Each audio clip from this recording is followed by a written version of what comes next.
We are lucky that we signed now the contract.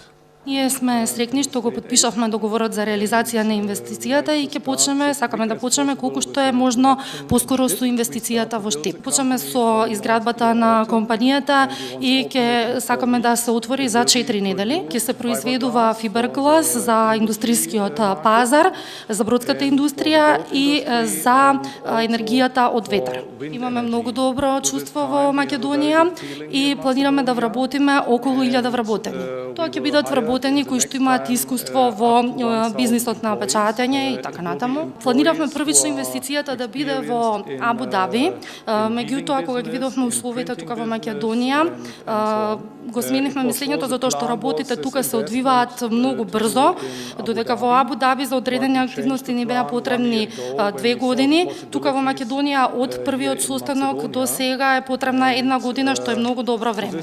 Доколку се функционира како што треба, за 1 година планираме да донесеме ново производство во производството на алуминиум и ПВЦ.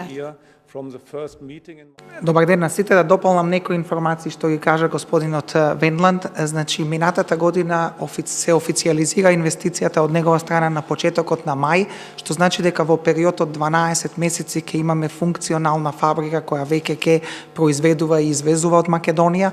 Се работи за инвестиција од над 10 милиони евра, каде што на површина од околу 13.000 квадратни метри ќе се произведува производ кој во моментов компанијата го произведува во Словачка, но има своји операции и во Кина и во Обединетите Арапски Емирати. И она што е важно да се истакне дека 50 луѓе кои се веќе вработени, тие се во Словачка на обука веќе повеќе од 3 месеци, што значи дека веднаш многу брзо тие ќе започнат со активна работа овде во Македонија и ќе можат да ги обучат дополнителните 300 до 400 луѓе кои ќе треба да бидат активни до крајот на оваа година.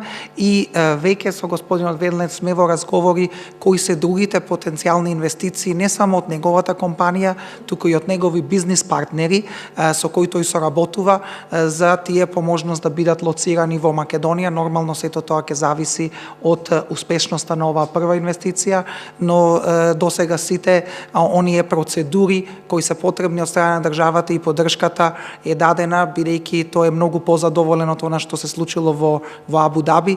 Мислам дека и пред 1 година ја кажа информацијата дека на пат за Дубај тој во авион виде реклама за Македонија, за инвестирање во Македонија и врз основа на таа реклама директно стапи во контакт со нас, така да целиот тој напор кој го правиме меѓународно, дури и со промовирање на државата директно во овој случај влоди со плод, да успееме да инвестиција која била наменета за Абу Даби дојде во Македонија.